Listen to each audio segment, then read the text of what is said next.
Hello, everyone. Last time when I did an episode on Hunter the Reckoning 5th edition, I almost talked about Werewolf 5th edition. I mean, I did talk about Werewolf in that other video, but just to say it existed. And I was kind of wondering if I should share some thoughts I had about one specific thing that was mentioned about Werewolf, the new version, and I ended up not doing so because I never played Werewolf a lot.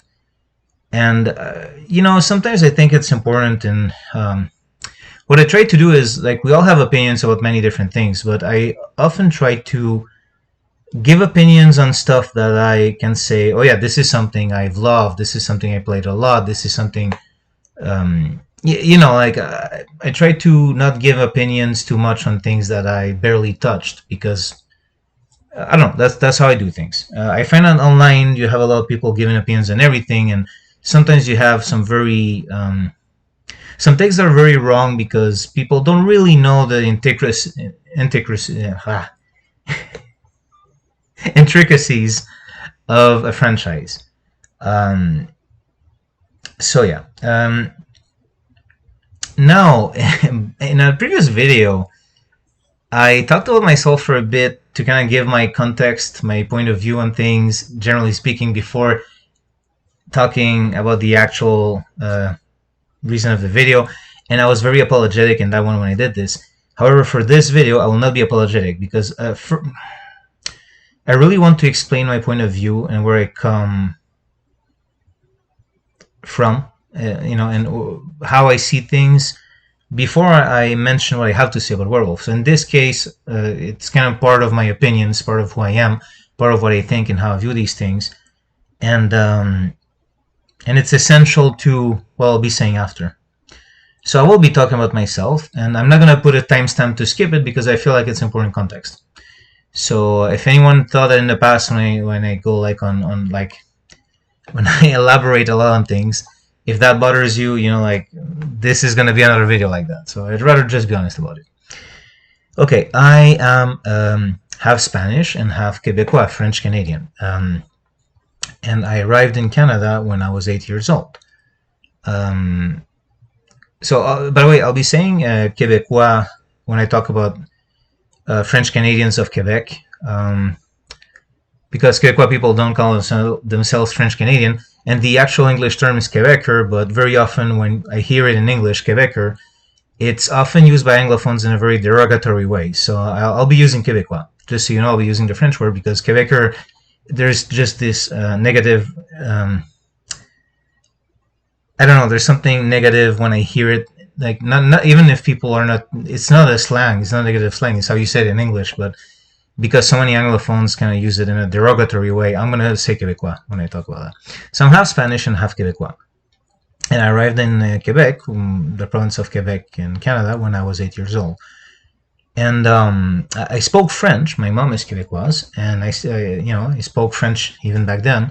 But I had a thick Spanish accent. Like, my accent was like very thick.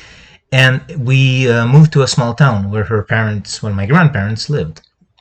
So I was the only immigrant kid there. Therefore, I was the only outsider, right? So any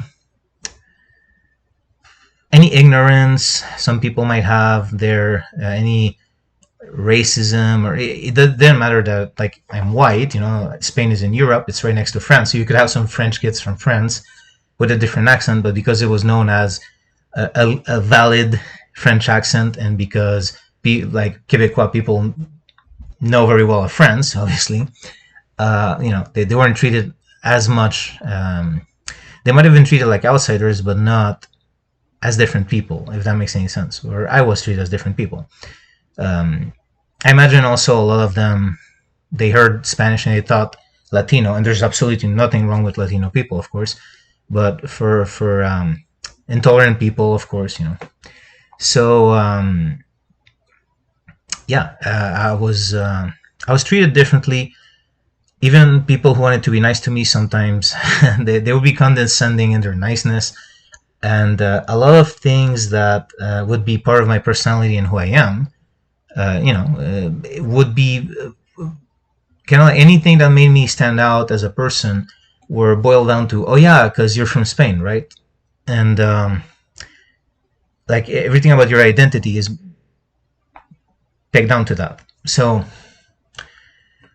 this is why also, unless the people doing, unless the actual people doing that are choosing to do that, that's also why I never ever categorize a content creator or anything like that unless it's relevant by their the origin of their families or whatever. You know, it's just not what I do, unless it's relevant somehow or they choose to categorize themselves that way. But anyway, I digress. Um, so what I noticed also as I as I got older and I started having more of the Quebecois accent is that since I'm white and I was starting to sound like them, I noticed people started treating me differently. Up until the moment where I spoke like a Quebecois person, and suddenly I wasn't treated like an outsider anymore. And not only that, I was privy to some comments that were really disgusting to me. You know, like people would let me in their intolerance, in their crappy opinions and takes on other people, and they'd be like, "Hey, you're part of the club, right? You're gonna agree with me on this," and that would make me really angry because I was a minority for like I was the only kid from another place in that town, so it's not even like I had a community of Spanish people there. I was all by myself, living that, not really understanding it at 8 years old. Um, and No, I'm not going like, oh, woe is me. Like, you know, it's kind of weird in my case because I started as the outsider and then I grew into being part of the majority. I'm not part of any minority community, and you know, like even now as an adult, like even though I moved to a mostly Anglophone province, I'm still like in a part of the world that people are. It's always metropolitan areas, and you know, there's a lot of francophones still where I am in Canada. Um, so I'm not treated like an outsider anymore. Things that are about my personality are no longer pegged down to the fact that my dad might be Spanish. Nothing like that. And but I still remember it. I still carry a lot of rage, and I very often do not feel. I'm intellectually aware that I am part of the majority, if you will, where I live. But there's part of me because of my formative years. Like these are years like from my childhood to my teenage years, where I've lived through things that if I don't want to get too deep into this, right? But the only times that I've heard people talk about these things were always coming from people who were minority groups. They're the only people who talked about these things that I recognize as part of my early years. Even though um, I don't really bring it up to them either because it might like you know I don't want to make it seem like I'm trying to be like, hey, me too, right? I'm into the club. Not at all. Like I'm part of the majority now, but it's just weird because as I grew up, it's kind of like I shifted from one group to the other, and I saw how people treated me differently, and also they were trying to include me in that crappy behavior sometimes. Obviously, I'm not saying everyone, but we all have people like, I don't want to go to a part of the city. It's full of people from this part of the world, and you hear crappy takes like that, and then like sometimes or sometimes people just tell me like, I don't like that part. There's a lot of immigrants, and I'd be like, I'm the son of an immigrant, and oh well, yeah, but you don't count, and of course I don't count. I get it because I'm white and I speak like that person, but that's always pissed me off. Okay, now you're like, well, we're 10 minutes in and you're giving me all of your real life drama. What the hell? I thought this was about tabletop role playing games and you had something to say about Werewolf, right? Okay, almost there, but I want to say something else about what I gravitated to when it came to characters as a young man when I was playing tabletop role playing games. I gravitated towards the outsider and the underdog. Not the incompetent underdog, but just the. In Vampire the Masquerade, my first character and the one I played the longest was a caitiff. That's what I identified with. I didn't identify with a clan. I would be part of a clique. I was like, you know what? I don't care if the rest of the world sees me in a certain way. I know who I am. I know my value, and I don't need to be part of your group or that group, or because that's how I grew up. Like, in D&D, I would love to play Rangers for a long time because I saw them as these independent, you know, survivors, and um, well, not, just these self reliant. I don't mean survivor, but I was thinking of the skill survival in third edition, but they're very they can take care of business by themselves. Rangers are very versatile, so I was gravitated towards the capable underdog, the one who doesn't need other people. Doesn't mean I was playing the annoying lone type who didn't cooperate with other players and was always trying to go off on his own. I never did that. That sucks. But it just means that the type of character, if you will, Um, for example, like as the main ranger, like the prototype ranger, Aragorn, um, was very capable for a long time by himself, but once he has to work with a team, he does that very well as well. So it wasn't about being like the lone wolf. It was just I don't need to be part of a clique. The clique would be the other player characters. So the Kaitif, the outsider, was what I gravitated to, and okay. So now the one of the few times I played Werewolf the Apocalypse, because it's a game that always fascinated me. I've always actually been drawn to it. I don't know. It just never, sometimes you don't have time to play all the games. You don't have when you make choices and purchases, you have to choose what you're going to buy. Also, in my case, like people I knew already had the game. So, it was one of those things when you're young in your early 20s. Like if someone in your group already has that book, you try to buy another one. So all together, like between everyone, you can have all the games, but not one person has all of them. So, and most of the times, like people were mostly playing vampires. So, like Werewolf was kind of like where I was anyway, it's kind of like the other game you might play, But okay, so that's why. But I was always fascinated by that world. I love to read about Werewolf the Apocalypse, and I even have an old novel of werewolf fiction that, well, I don't, okay, I thought I had it at arm's length. I do that often in my videos. I just remember having the book and I turn around as if I'm going to be able to grab it, and it's somewhere else. Okay, anyway, now this leads me to a very interesting thing that happened. First of all, you have to keep in mind that when the new 5th edition of Vampire Masquerade came out, just the fact that they mentioned evil people, a lot of in the game, evil characters in the game, a game of monsters and evil beings, a lot of people gave them crap, saying that the fact that they included those evil people with evil beliefs meant that the people creating the books had those beliefs, which is insane.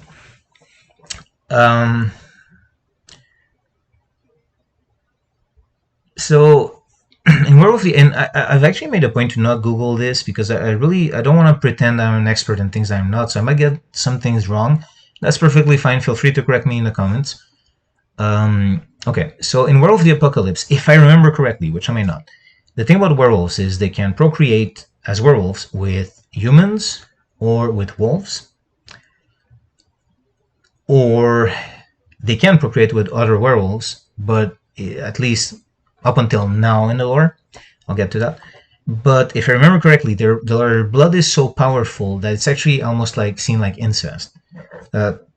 So and the children that come out of those relationships, and now I'm gonna say the word as it's said in French because I don't know how you say it in English, are métis. So, which is a loaded word, I understand that, but that was kind of the point of that type of character. So I would have been comfortable if like Werewolf 5th was like, yeah, we're gonna change the name of that, for example. And so whenever I say that word in this video, please keep in mind I'm talking about the lore of a fictional werewolf story. I'm not talking about any real life people. I actually don't even know if it's a taboo word or not, but I'm just saying that just in case. I actually don't even know. I never use it except to talk about werewolf. So the métis would be seen as like the result of incest, kind of like if you married your cousin or something, or maybe more your brother and sister, the way they saw it. Like it was just like icky and not something you should do, and those children maybe sometimes or always, I don't know, like would have like weird deformities or mutations or aspects like horns, things like that a werewolf is not supposed to have. Um, and I don't remember if this discrimination was back then in the Lord justified in the Lord in the sense that it was really something unclean, as in like part of the worm, the evil, powerful force in Werewolf the Apocalypse. If there was like a taint of the worm in these beings for real, or if that was a discrimination that the Garou, the werewolves, had towards them. I don't remember that, but it's kind of like they were looked upon like, and apparently like in the lore it's like they used to just kill Mythos when they had them, but now they need so many soldiers to fight the apocalypse that they no longer did that. Okay, so that was the concept, that they're outsiders, they're outsiders within the Garou society. And in this new interview, it was mentioned that the new version would not. I don't remember if they said they wouldn't include. I think that what they said is like they wouldn't include the Mythos, and they wouldn't do that anymore because in this day and age, it doesn't matter who you love, which is a beautiful sentiment. Like as long as we're talking about consenting adults, it doesn't matter.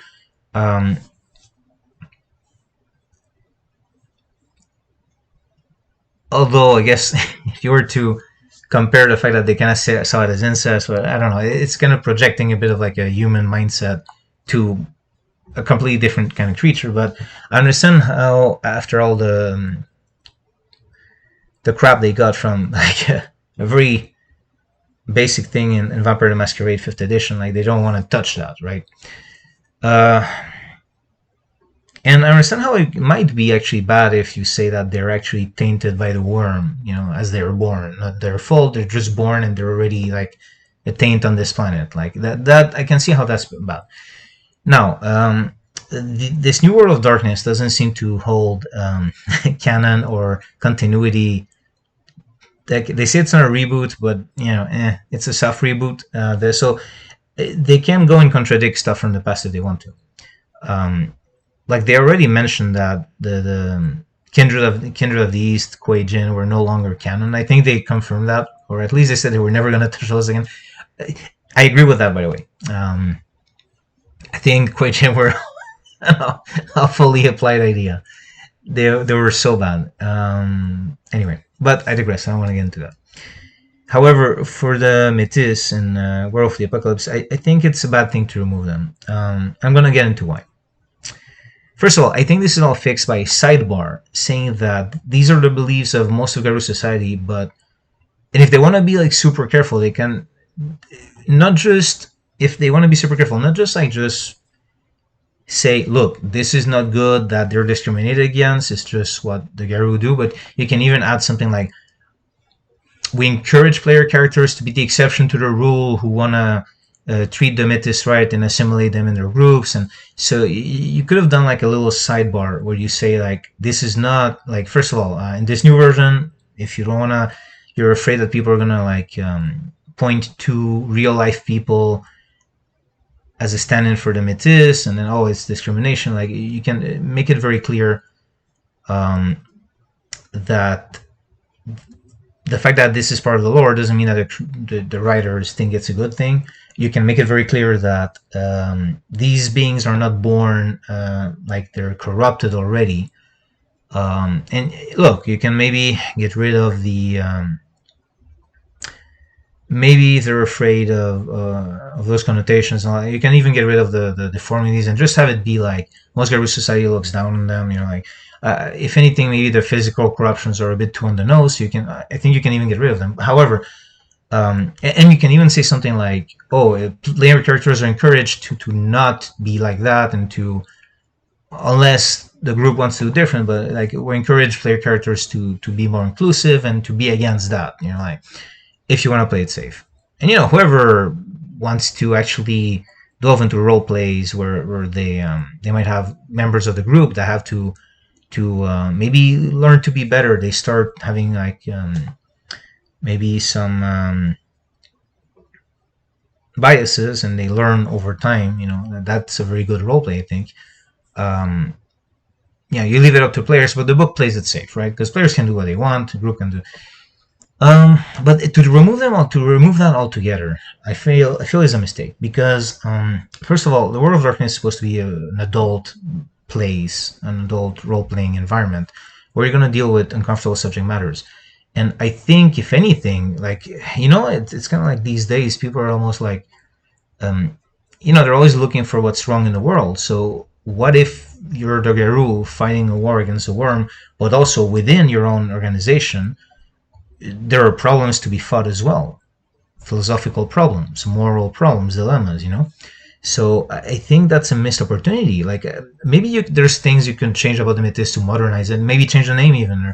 But I think the idea that there's like within the Garou, there's like this outcast that's looked down upon by most of society. I think there's a lot of roleplay potential. I think there's a lot of people who might identify with that actually. And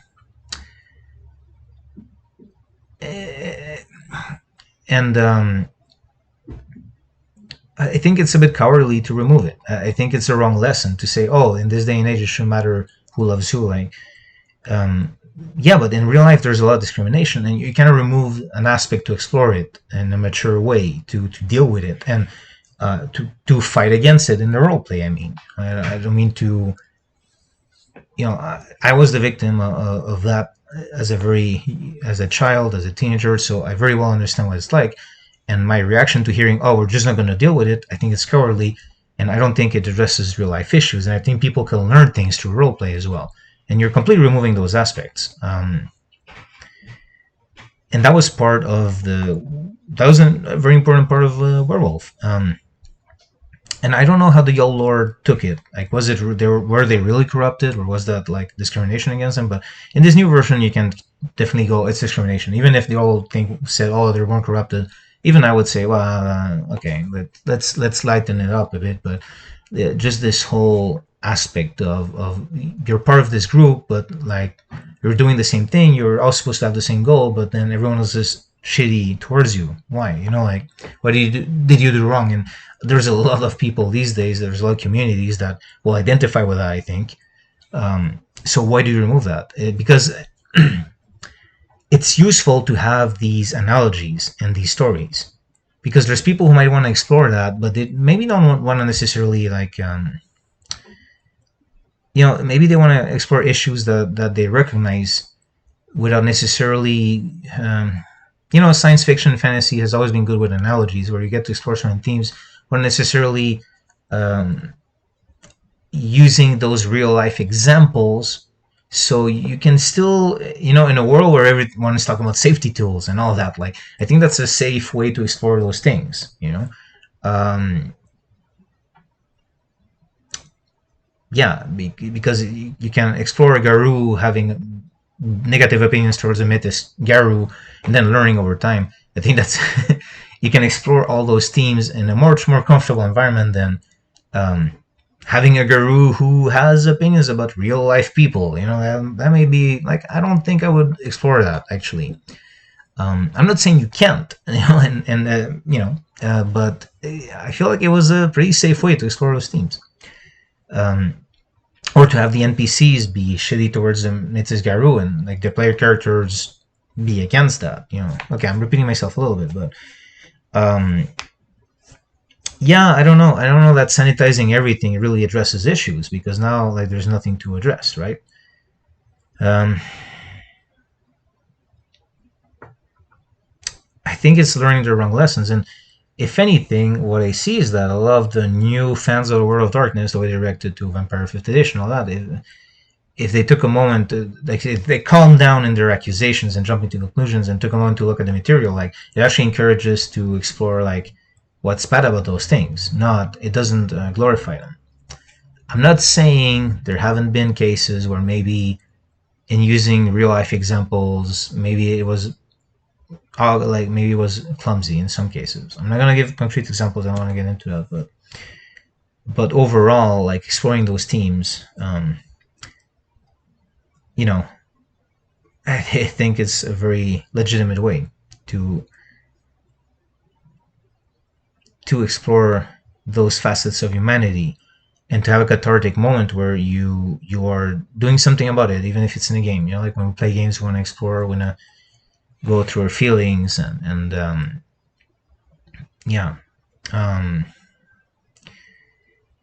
so I'm someone who's appalled at discrimination. Like in real life, I've been in many real life fights to defend other people who are being discriminated against when I was a young man, and this is something that's happened to me. I've put myself in physical harm, in the way of physical harm. Sorry, to defend others. So I'm not taking this lightly. As a kid, I was discriminated against, and so these are all things I've lived. Now, of course, I have a much easier time as an adult. I'm not part of any minority now, but I think these themes are important. I'm not saying every game needs to include them, but you already have a game that has it. Yeah, I don't know. I feel like there's a lot of people who could have explored a lot of things, even about themselves, with the mythos. And that's, I think, a missed opportunity. I think that doesn't enrich the. I think it doesn't make the lore better to remove it. Um, and I don't think it makes it more inclusive to wipe away clean the intolerance of the Garu there. And the final thing I had to say, I've been going in circles, so as I was trying to remember a point that I really wanted to make, I just remembered it. There's something also these days, and I will say, I think there's an attitude where now these days people, even though someone might be mostly on your side, people have these checklists. Do you agree with me on this, this, this, this, this?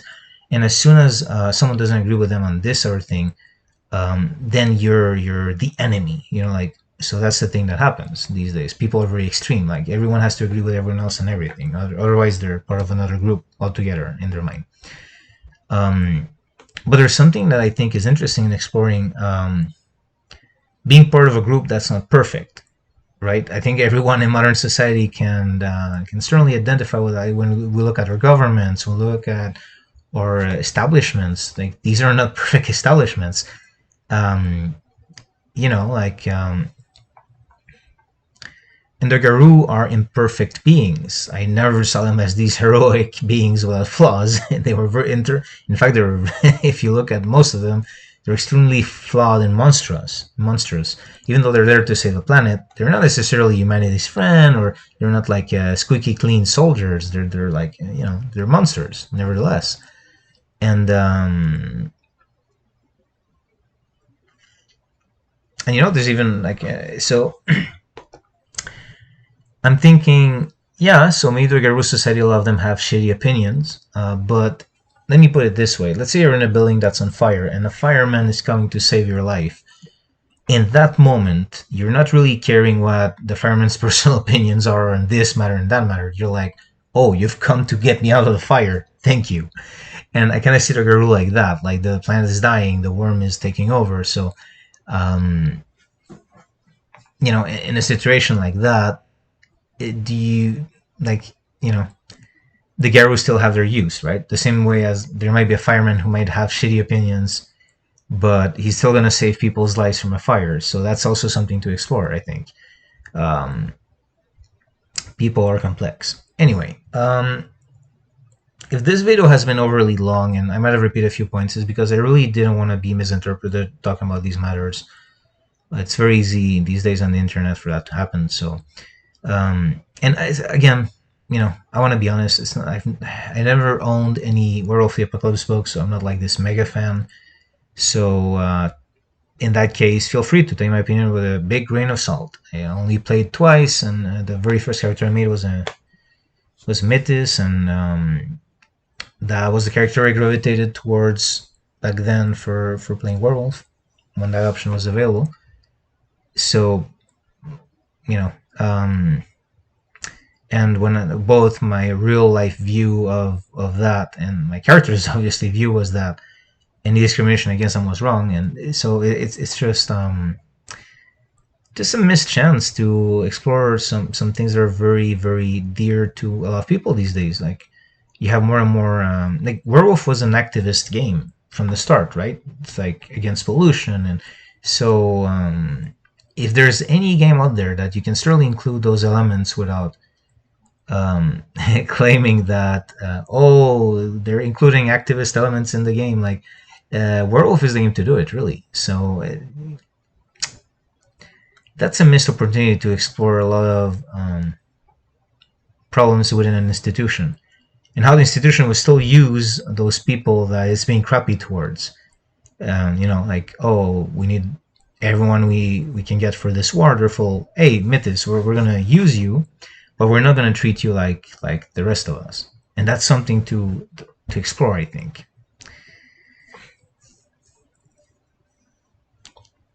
I think it's something that I don't know what it means that these days people are so eager to like there's almost like some subject matters have become taboo to even discuss, and I don't know. I'm even a bit nervous to put this video out there. Like I don't know if I explain myself correctly. I'm kind of obsessing about it, thinking back on everything I said. But um, as a closing word, I'm saying that because I felt like the outsider for a very long time in my life, and I've lived through attitudes that were not okay towards me as a kid, and so any time that like for me to hear like, oh, we're gonna remove these elements altogether, we're not gonna deal with that, feels cowardly. I'm sorry. Okay, I'm done. Bye.